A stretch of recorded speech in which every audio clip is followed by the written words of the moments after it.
다스리고 백성을 구하는 리더의 이야기, 경세재민 초계 정혜경입니다. 출범과 동시에 세계적인 아티스트들을 초청해 지역의 문화 수준을 획기적으로 끌어올리고 명망 있는 아티스트들을 잇따라 유치하며 지역 공연을 그야말로 세계적인 수준으로 맞춰놓은 곳이 있습니다. 바로 경기 광주시 문화재단의 이야기인데요. 광주시 문화재단은 지난해 세계관악 컨퍼런스를 유치하며 국제적인 음악도시로 자리매김하는 계기를 마련했고 광주 시민에게 적합한 맞춤형 콘텐츠를 기획해왔다고 합니다. 그렇다면 올해는 또 어떤 기획들로 시민들의 마음을 풍성하게 만들어줄까요? 오늘 경세재민 촉에서는 오세영 광주시 문화재단 대표이사와 이에 관해 이야기 나눠보도록 하겠습니다. 문화복지가 일상인 광주를 만드는 생각을 갖고서 시작을 했고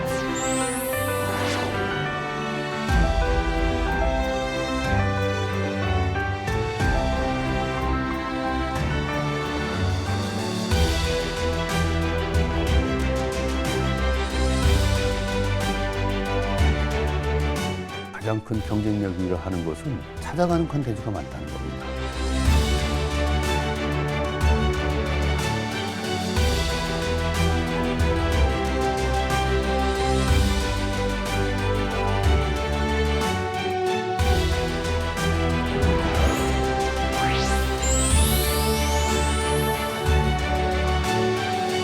대표님 어서 오십시오. 네, 반갑습니다. 네, 광주시 문화재단에서 오셨습니다. 오늘 광주시의 문화예술에 대해서 어떤 이야기를 해주실지 궁금해지는데요. 네. 우선 광주시 문화재단 어떤 기관인지 설명 들어볼까요? 저희 광주시 문화재단은 이제 생긴 지가 얼마 안 됐습니다. 네. 2020년 11월 18일 날 저희가 출범을 해서 네. 횟수로는 지금 이제 5년 차에 들어가지만 신생문화재단이라는 것이 시간이 많이 걸립니다. 그러니까 그렇죠. 조직을 세팅해야 되고 거기 문화 인프라를 만드는 데는 시간이 많이 걸리는데 보통 제가 생각하기에는 한 4, 5년은 기본이고 네. 5, 6년 정도 가야지 어느 정도 문화재단이 틀이 잡히지 않을까 네. 그렇게 생각합니다. 그래서 지금 5년 차가 되고 있는데 우리 직원들이 저와 같이 합심해서 굉장히 우리 지역의 문화 콘텐츠 인프라를 만들기 위해서 네. 많은 노력을 하고 있고 그래서 지금 우리가 출범한 지 얼마 되지는 않았습니다만은 우리 시민들로부터 아주 좋은 평가와 또 칭찬을 받고 있고 그다음에 그 전국의 문화재단이 한 140여 개 하여간 굉장히 많습니다. 네. 근데 다른 재단으로부터도 굉장히 그 놀랄만한 그 성과를 거두고 있다는 그런 칭찬을 많이 받아서 네. 굉장히 아주 감사를 드리고 있죠. 아, 좋습니다. 네. 자, 경기도 광주시 문화재단 초대 대표이사로 시작을 하셨는데요. 네. 시작하실 때 포문화 계획 그리고 어떤 부분을 가장 중점을 두고 성장시킬 계획이셨나요? 일단은 이제 제가 광주시 문화재단 초대 대표로 오면서 네. 그러니까 초대 대표이기 때문에 사실은 제가 왔다고 생각할 수가 있고요. 왜 그러냐면 제가 이제 원래는 이제 언론인으로 있다가 이제 경영인이 돼서 이제 문화예술인으로 이제는 얘기들을 많이 하고 있는데 네. 제 그림을 그리고 싶었거든요. 어떤 그림이에요? 그러니까 제가 이제 언론인으로 있을 때 굉장히 문화예술 기획을 많이 했었습니다. 네. 그래서 그쪽에 어떤 문화예술 기획하고 문화재단의 기획은 조금 다르기는 하나 추구하는 거는 거의 똑같고 그래서 여기서 새로운 그림을 그려서 우리 그 광주 시민을 위한 그냥 그 문화복지가 일상인 광주를 만드는 네. 그런 그 생각을 갖고서 시작을 했고 그 다음에는 이제 제가 이제 여태까지 조직을 항상 이끌면서 항상 추구하는 건 뭐냐면 가족 같은 조직, 네. 가족 친화적인 그런 조직을 만드는 거거든요. 그리고선 정직한 조직, 그 다음에 신명나는 조직. 와. 그래서 아침에 일어나면 네. 빨리 출근하고 싶은 재단 이런 거를 만들고 싶어서 네. 우리 직원들하고 굉장히 노력을 많이 했죠. 그래서 물론 저는 뭐 그렇게 좀 어느 정도 됐다고 생각하는데 뭐 네. 우리 직원들이 뭐 속으로는 뭐 어떻게 생각할지 모르겠습니다. 지금 옆에 직원분들 계신데 제가 살짝 표정을 보겠습니다. 아주 웃고 계시네요. 네, 좋습니다. 자, 2020년 초대 문화재단 대표이사로 선임이 되시고 여기만 지 한 5년 정도 되셨는데요. 네. 재단 경영이 쉽지만은 않았을 것 같아요. 어떤 점이 가장 어려우셨나요? 그러니까 이제 그 재단이라는 게 일단 시에서 출자를 해서 네. 우리 시민을 위한 서비스를 문화 콘텐츠 서비스를 하는 그런 조직이기 때문에 네.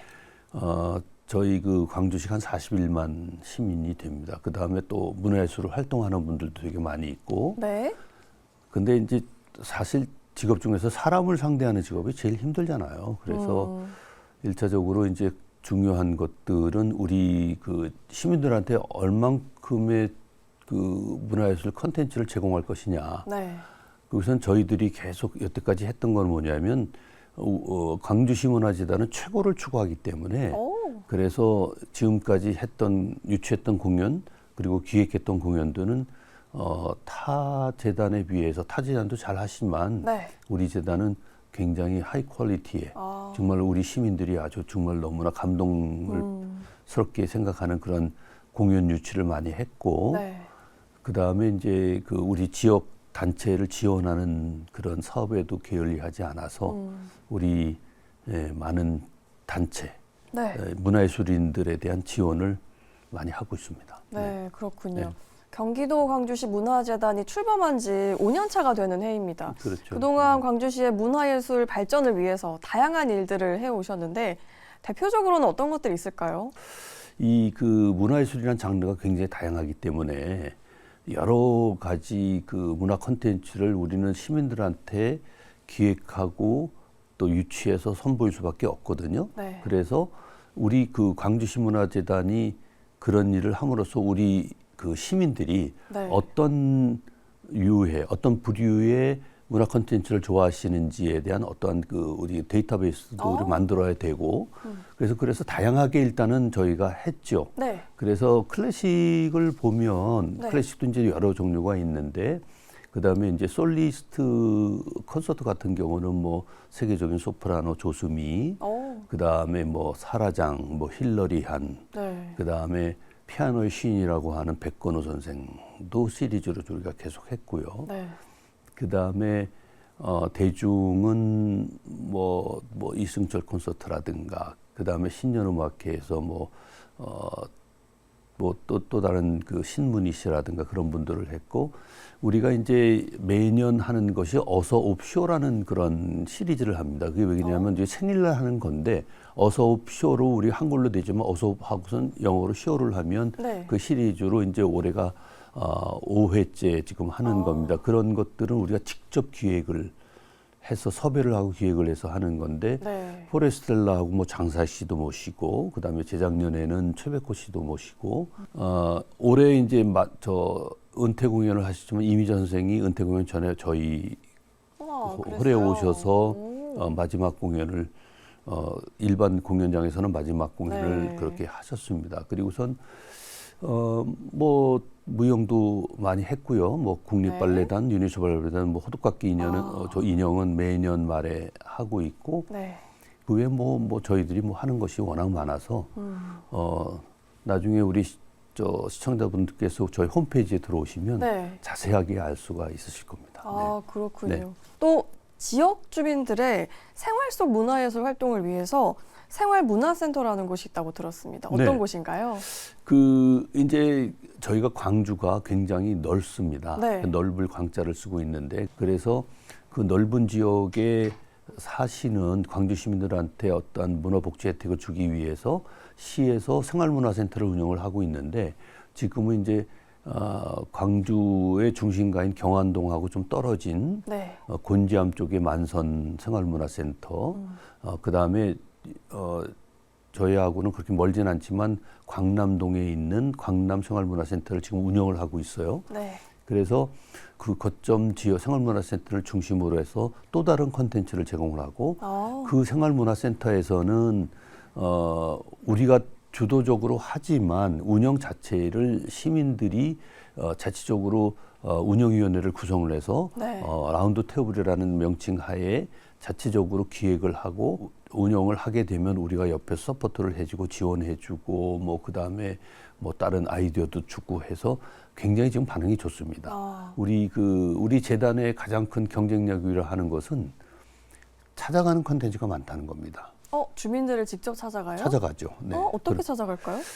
그 콘텐츠가 몇 개 있는데 하나는 찾아가는 영화관이라고 찾아가는 헐리우드라고 했는데 저희들이 이제 그 광주 지역이라는 게 도농 복합 지역이라고 합니다. 그러니까 네. 도시 형태도 있고 농촌 형태도 있어서 특히 이제 농촌으로 가면 그런 문화 콘텐츠 시설이 많이 없어요. 그래서 영화관도 이제 우리 광주에 몇 개뿐이 없고 또 영화를 보러 오려면 시간이 꽤 걸리고 그래서 우리가 이제 그 지역을 가서 그 지역에 뭐 크게도 안 합니다. 저희들은 왜 그러냐면 가족끼리 나와서 영화를 편안하게 뭐 맛있는 거 먹으면서 또는 누워서 뭐 영화를 보는 그런 추억을 만들어주기 위해서 가기 때문에 일반적으로 뭐 700~800명 모아놓고 영화를 상영하는 것은 아니고 네. 보통 100명에서 많아야 150명 그 지역에 사시는 분 가족들을 모셔놓고 하는 그런 영화를 제공하는 게 이제 찾아가는 영화인데 이게 굉장히 첫 회부터 시작해서 굉장히 반응이 좋습니다. 네. 그래서 유치 신청도 많고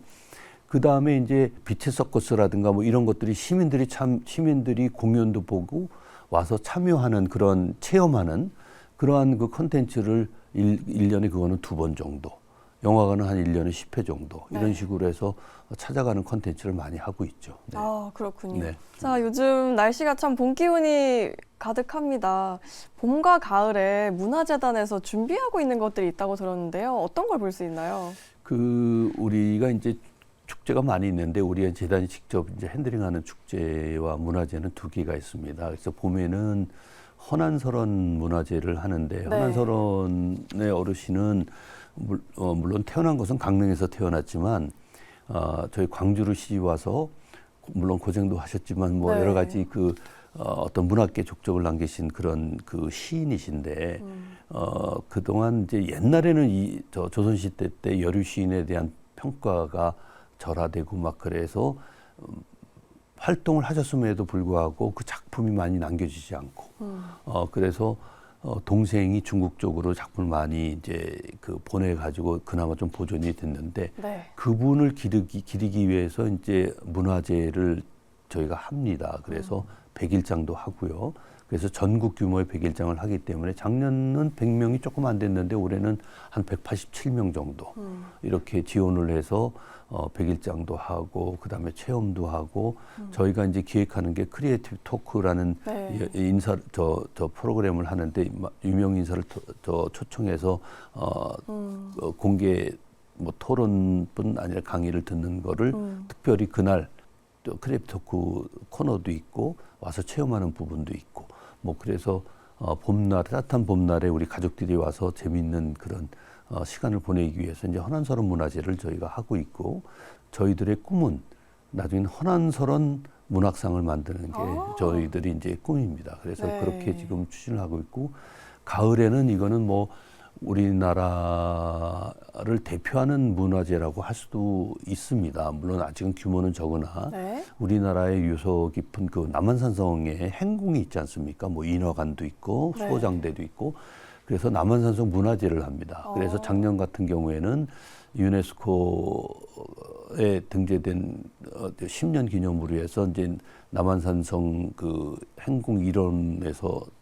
진행이 됐는데 올해가 저희가 남한산성 문화재 30년이 되는 해입니다. 30년이나 됐어요? 네, 그렇게 됐습니다. 네. 네. 그래서 저녁에서 그쪽 저녁에서 뭐 먹거리, 볼거리 등 뭐 그다음에 버스킹, 뭐 특별 공연 뭐 해서 전통 축제가 있습니다. 그래서 많은 그 광주 시민뿐 아니라 전국에서 많이 오시는데 특히 이제 광주를 중심으로 한 성남, 하남, 용인, 수원, 송파 이쪽 분들이 좀 많이 오시죠. 그래서 네. 2가지 큰 문화제를 저희가 준비하고 있습니다. 네, 그렇군요. 문화재와 또 문학상에 대한 계획까지 들어봤습니다. 네.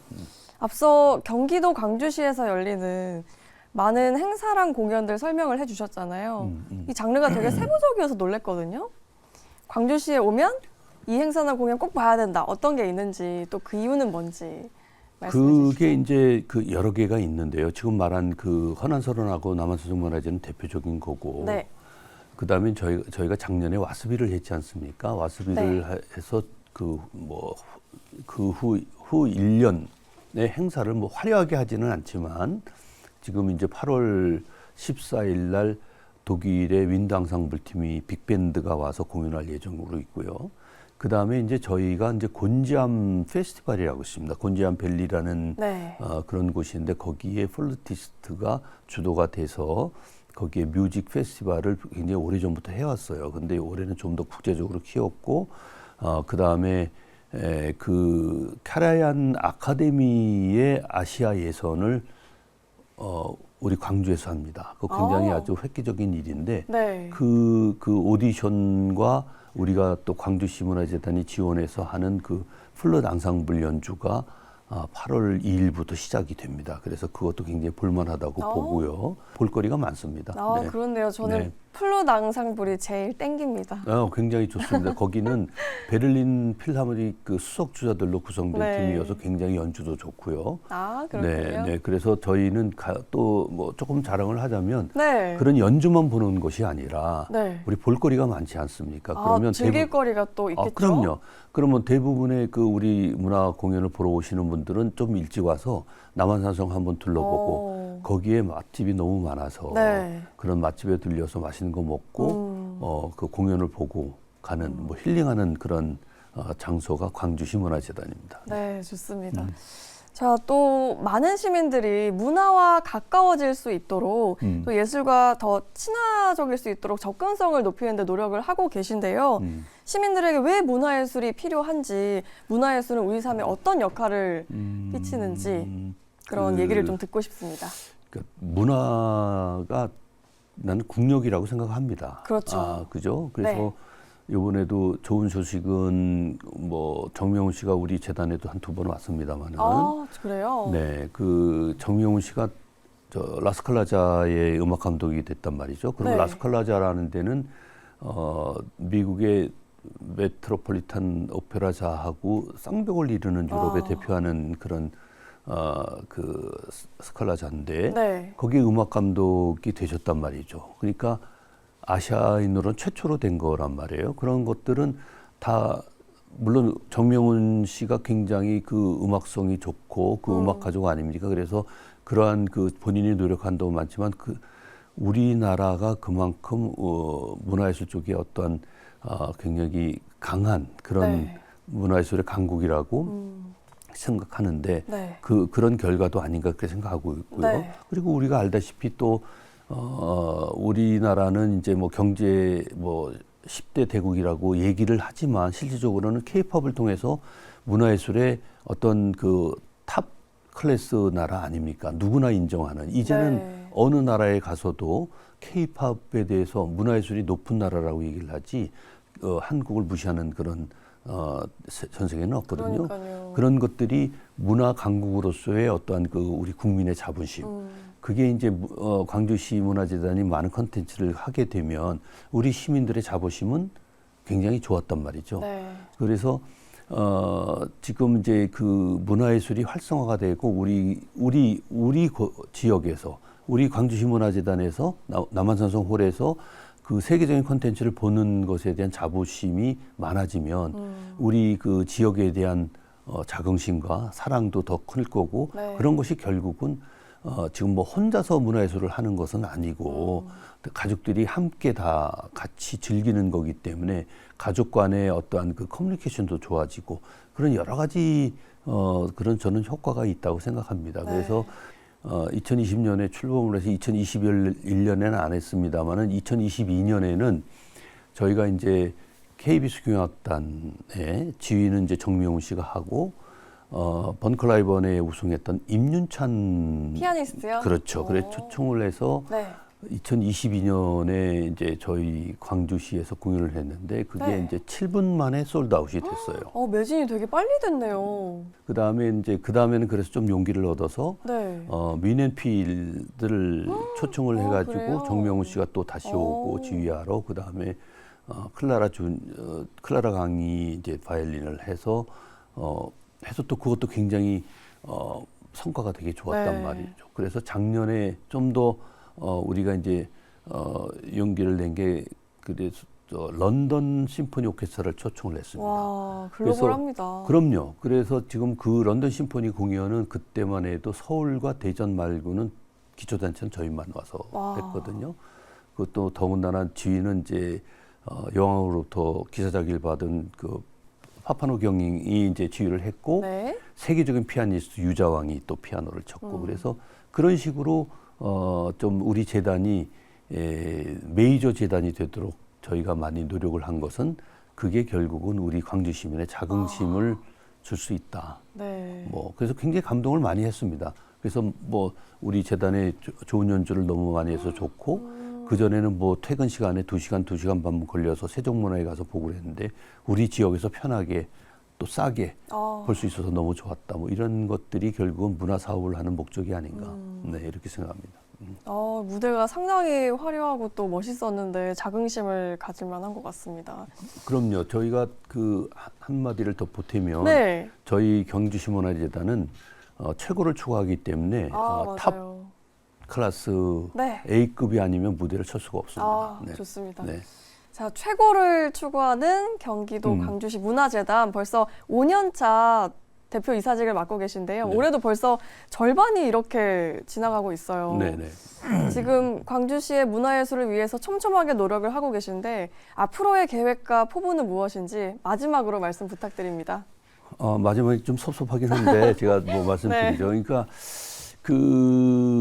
지금 이제 처음에 얘기했지만 이제 문화재단을 세팅하는 게 사실 쉽지가 않은 네. 겁니다. 조직도 관리를 해야 되고 많은 콘텐츠를 또 해야 되고 그래서 이제 보통 5, 6년을 보는데 근데 우리는 또 작년에 와습이라는 큰 세계적인 행사를 했지 네. 않습니까? 그래서 적은 인원이 또 한 10명은 또 와습이 행사로 또 파견이 나갔고 나머지 네. 인원들이 또 남아서 고생들을 많이 했는데 그 완벽한 이제 재단을 만들어 가야죠. 여태까지는 뭐 땅만 있었고 그래서 우리가 처음에 시작하면서 기둥 세우고 뭐 창문 달고 지붕 씌우고 이래서 이제는 이제 거의 골조는 끝나고 이제 인테리어만 잘하면 아주 훌륭한 재단이 되지 않을까 그렇게 생각이 돼서 네. 그런 재단을 잘 만드는 게 중요한 거고 또 우리 직원들이 정말 신명나게 일할 수 있는 그런 재단을 만들어서